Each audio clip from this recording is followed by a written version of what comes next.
व्रत कथा इस प्रकार है। प्राचीन समय की बात है। भारत में एक राजा राज्य करता था।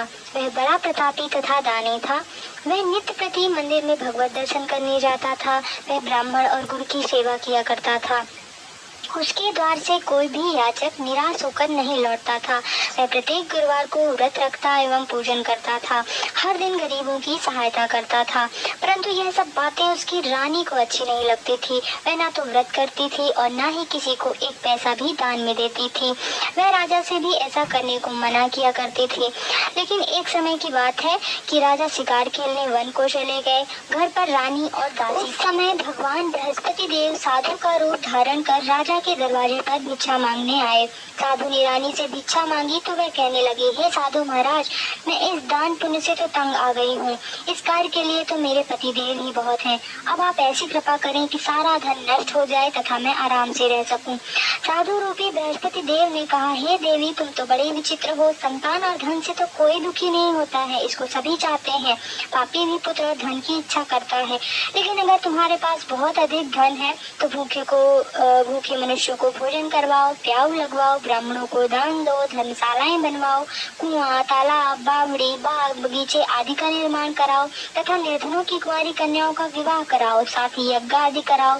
इस प्रकार के कर्मों से आपके कुल का नाम परलोक में भी सार्थक होगा एवं तुम्हें भी स्वर्ग की प्राप्ति होगी।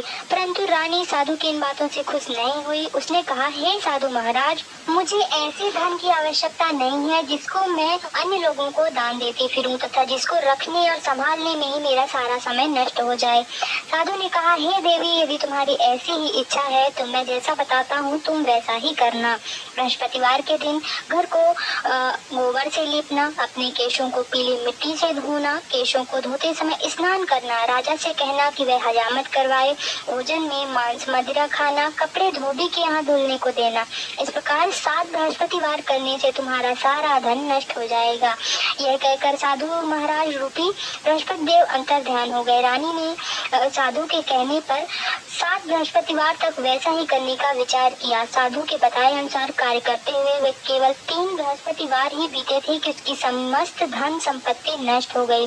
भोजन के लिए दोनों समय परिवार तरसने लगा तथा सांसारिक भोगों से दुखी रहने लगा। तब राजा ने रानी से कहा, हे रानी, तुम यहाँ पर रहो, मैं दूसरे देश को जाता हूँ क्योंकि वहाँ पर मुझे सभी मनुष्य जानते हैं, तो इसलिए मैं यहाँ पर कोई काम नहीं कर सकता।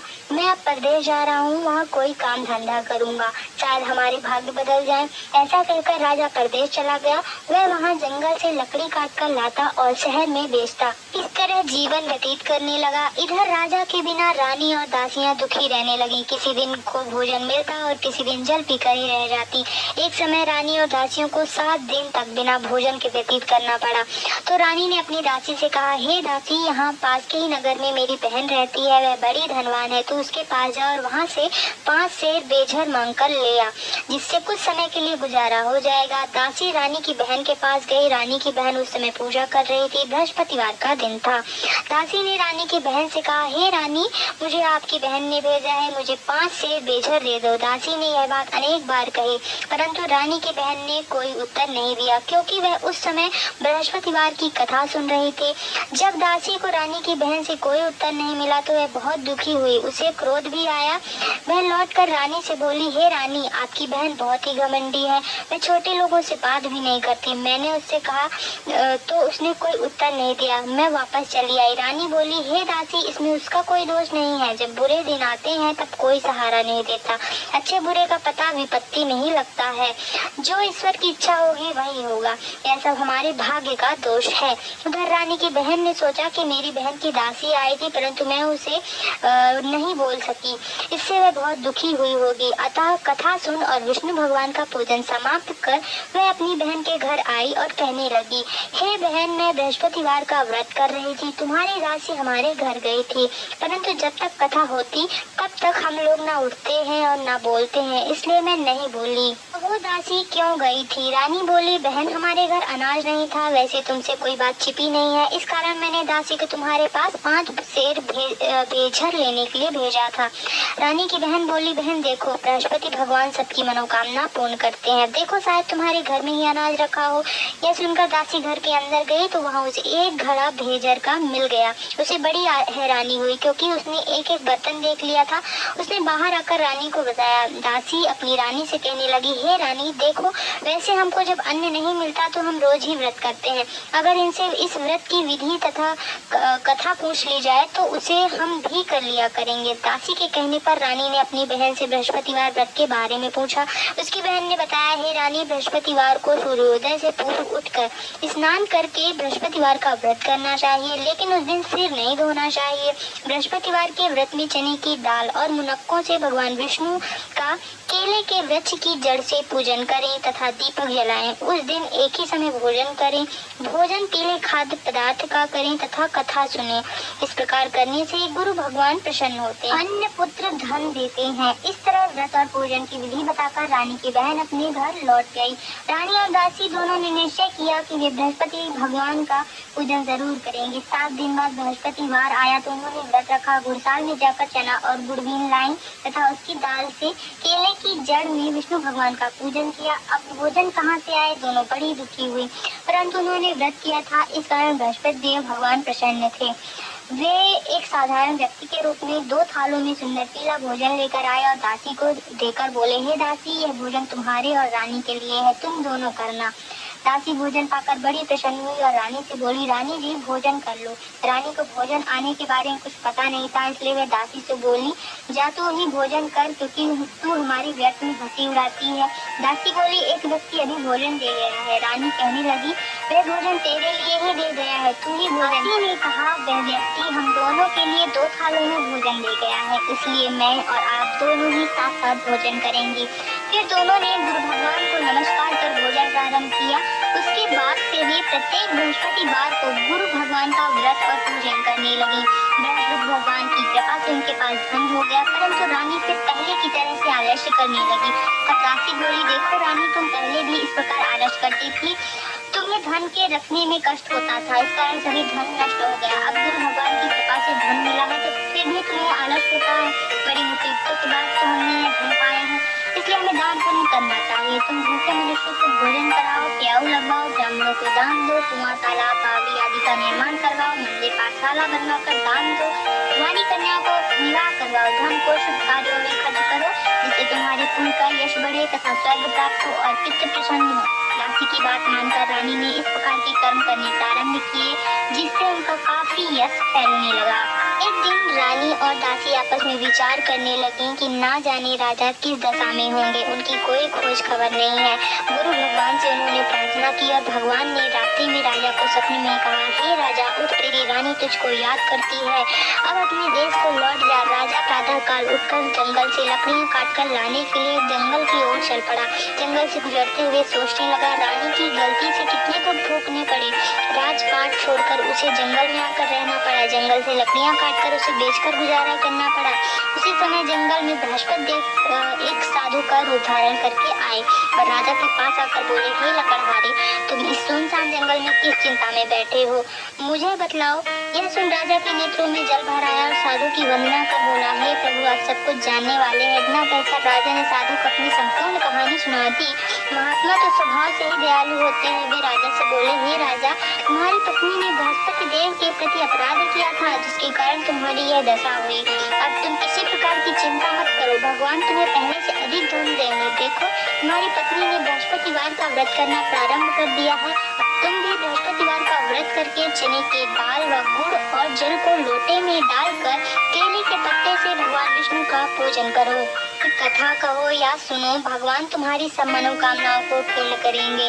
साधु को प्रसन्न देखकर राजा बोला, हे प्रभु, मुझे लकड़ी बेचकर इतना पैसा भी नहीं बचता जिससे से भोजन करने के उपरांत कुछ बचा सकूं। मैंने रात्रि में अपनी रानी को व्याकुल देखा है। मेरे पास कोई साधन नहीं है जिससे समाचार जान सकूं। फिर मैं बृहस्पतिवार की कौन सी कहानी कहूँ या सुनूं, मुझे तो कुछ मालूम भी नहीं है। साधु ने कहा, हे राजा, तुम किसी बात की चिंता मत करो। बृहस्पतिवार के दिन तुम रोजाना की तरह लकड़ियां लेकर शहर में जाओ। तुम्हें रोज से दुगना धन प्राप्त होगा, जिससे तुम्हें भली भांति भोजन कर लोगे तथा बृहस्पति देव की पूजा का सामान भी आ जाएगा। इस प्रकार लकड़हारा बने राजा ने उन साधु से भगवान बृहस्पति देव की यह कथा सुनकर बृहस्पतिवार का व्रत करके भगवान विष्णु की पूजा की। उस दिन से उसके सभी क्लेश दूर हो गए। लेकिन अगले बृहस्पतिवार को कामकाज में अधिक व्यस्त रहने के कारण उसने भगवान बृहस्पति देव जी का व्रत नहीं किया। भगवान बृहस्पति देव लकड़हारे से क्रोधित हो गए और उसे भूल की सजा दी। उस दिन नगर के राजा ने नगर में घोषणा करके सबको सूचित किया कि प्रत्येक नागरिक मेरे महल में भोजन करने आए। जो नहीं आएगा उसे अपराधी मानकर दंड दिया जाएगा। लकड़हारा बने राजा ने नगर के राजा की घोषणा तो सुनी, लेकिन जंगल से लकड़ी काटकर लाने उन्हें बेचने में देर हो जाने के कारण वह समय पर महल में भोजन करने नहीं जा सका।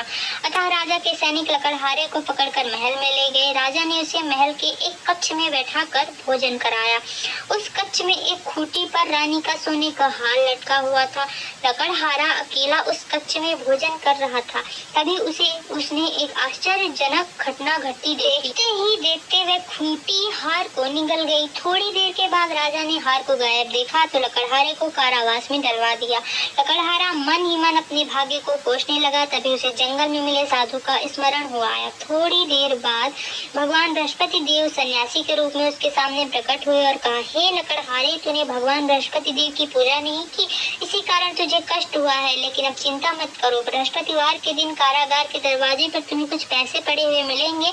उन पैसों से भगवान बृहस्पति देव का व्रत करके उनकी पूजा करोगे तो तुम्हारे सारे कष्ट नष्ट हो जाएंगे, सारे दुख समाप्त हो जाएंगे। बृहस्पतिवार के दिन दरवाजे पर पड़े मिले पैसों से चने और गुड़ मंगवाकर लकड़हारे ने बृहस्पतिवार की व्रत कथा कही तो भगवान बृहस्पति देव ने प्रसन्न होकर उस नगर के राजा को स्वप्न में लकड़हारे को कारागार से मुक्त करने को कहा।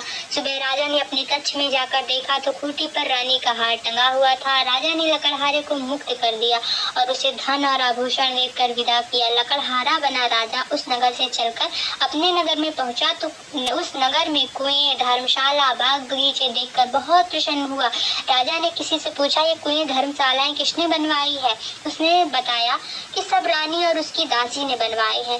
राजा महल में पहुंचा तो रानी ने उसका भव्य स्वागत किया। तब राजा ने निश्चय किया कि सप्ताह में एक बार तो सभी बृहस्पति देव का व्रत पूजन करते हैं, परंतु मैं प्रतिदिन व्रत किया करूंगा तथा दिन में 3 बार कथा कहा करूंगा। अब राजा हर समय दुसाले में चने की दाल बांधे रहता तथा दिन में 3 बार बृहस्पति देव की कथा कहता। कुछ दिनों के बाद राजा को अपनी बहन की याद आई। एक दिन घोड़े पर सवार होकर राजा अपनी बहन से मिलने चल दिया। तभी राजा नगर के बाहर ही पहुंचा था कि उसने कुछ लोगों को एक शव ले जाते हुए देखा। राजा को स्मरण हुआ आया कि आज उसने किसी को बृहस्पतिवार की व्रत कथा नहीं सुनाई है। राजा ने उन लोगों को रोककर कहा, भाइयों, आप सबको ले जाने से पहले बृहस्पतिवार की कथा सुन लें। लोगों ने राजा पर क्रोधित होते हुए कहा, तुम पागल तो नहीं हो? लेकिन कुछ बड़े बूढ़े लोगों ने कहा, अच्छा भाई, साथ में चलते चलते तुम अपनी कथा भी सुना लो। राजा ने चलते हुए आधी कथा ही सुनाई थी कि सब हिलने लगा। राजा के पूरी कथा सुनाते ही सब उठकर बैठ गया। लोगों ने हैरानी से दांतों तले उंगली दबाई और अगले बृहस्पतिवार से भगवान बृहस्पति देव का व्रत करने व कथा सुनने का निश्चय कर लिया। अब घोड़े पर सवार राजा चलते हुए एक किसान के पास पहुंचा। किसान अपने खेत में हल चला रहा था। राजा ने कहा, अरे भाई, मुझसे बृहस्पतिवार की कथा सुन लो। किसान झुंझला कर बोला, अरे भाई, देख नहीं रहे हो, जितनी देर तक तुम्हारी कथा सुनूंगा उतनी देर में तो पूरे खेत में हल चला लूंगा। राजा निराश होकर चलने लगा। तभी किसान के बैल लड़खड़ाकर जमीन पर जा गिरे। किसान के पेट में भी जोरों का दर्द होने लगा। उस किसान की पत्नी जब खाना लेकर आई तो उसने किसान के इस बारे में पूछा। किसान ने घुड़सवार की पूरी कथा सुनाई। किसान की पत्नी दौड़ते हुए राजा के पास पहुंचकर हाथ जोड़कर बोली, भैया, मैं तुम्हारी कथा सुनने को तैयार हूँ। राजा ने उसके साथ खेत पर पहुंचकर बृहस्पतिवार की कथा सुनाई। तभी बैल उठकर खड़े हो गए। किसान के पेट का दर्द तुरंत ठीक हो गया। राजा अपनी बहन के घर पहुंचा तो उसकी बहुत आवभगत हुई। अगले दिन सुबह उठकर राजा ने देखा घर के सभी लोग भोजन कर रहे हैं। किसी भूखे को बृहस्पतिवार की कथा सुनाए बिना राजा भोजन नहीं करता था। उसने बहन से कहा, बहन क्या घर में कोई ऐसा व्यक्ति है जिसने अभी तक भोजन ना किया हो? उसकी बहन बोली, भैया हमारे घर में तो क्या आपको पूरे नगर में कोई ऐसा व्यक्ति नहीं मिलेगा जिसने सुबह सुबह भोजन नहीं किया हो। तब राजा ने बहन के घर से निकलकर उस नगर में बिना भोजन किए व्यक्ति की तलाश की। एक गडरिये के घर में उसका बेटा बीमार होने के कारण भूखा रह गया था। राजा ने उसको जाकर बृहस्पतिवार की कथा सुनाई। कथा सुनते सुनते गडरिये का बीमार बेटा बिल्कुल ठीक हो गया। सबने राजा की बहुत प्रशंसा की। एक दिन राजा ने अपनी बहन से कहा, बहन अब हम अपने घर को जाना चाहते हैं, तुम भी हमारे साथ चलो, कुछ दिन वहाँ रहकर लौट आना। राजा की बहन ने अपनी सास से पूछा तो सास ने ताने देते हुए कहा, बहू मायके जाना हो तो अकेली जाना, मेरे पोतों को नहीं ले जाना। तुम्हारे भाई की कोई संतान नहीं है, कहीं तुम्हारी भाभी मेरे पोतों पर कोई जादू टोना न कर दे। दूसरे कक्ष में बहन की सास की बातें सुनकर राजा दुखी मन में अकेला ही अपने नगर को लौट गया। रानी ने राजा से कहा, आप तो अपनी बहन को साथ लाने की बात कह गए थे, फिर बहन को साथ क्यों नहीं लाए? तब राजा ने दुखी होते हुए कहा, रानी हम निसंतान है, इसलिए कोई हमारे घर आना पसंद नहीं करता। रानी ने राजा को समझाया, हे प्राणनाथ, हमें बृहस्पति देव ने सब कुछ दिया है, अब भगवान बृहस्पति देव हमें संतान भी अवश्य देंगे। बृहस्पतिवार को विधिवत व्रत करते हुए राजा रानी ने भगवान बृहस्पति देव से संतान के लिए प्रार्थना करी। कुछ दिनों के बाद उन्होंने स्वप्न में दर्शन देते हुए कहा, हे राजन, तेरी मनोकामना अवश्य पूरी होगी। एक सप्ताह बाद ही रानी गर्भवती हो गई। 10वें महीने में रानी ने एक सुंदर पुत्र को जन्म दिया। राजा रानी जीवन पर्यंत बृहस्पतिवार का व्रत करते रहे। उनके घर में धन की वर्षा होती रही। इस तरह आनंद पूर्वक जीवन यापन करते हुए राजा रानी भगवान बृहस्पति देव की अनुकंपा से मोक्ष को प्राप्त करके सीधे वैकुंठ धाम को पहुंच गए। बृहस्पतिवार को विधिवत व्रत करके जो स्त्री पुरुष भगवान विष्णु की पूजा करते हैं, भगवान उनकी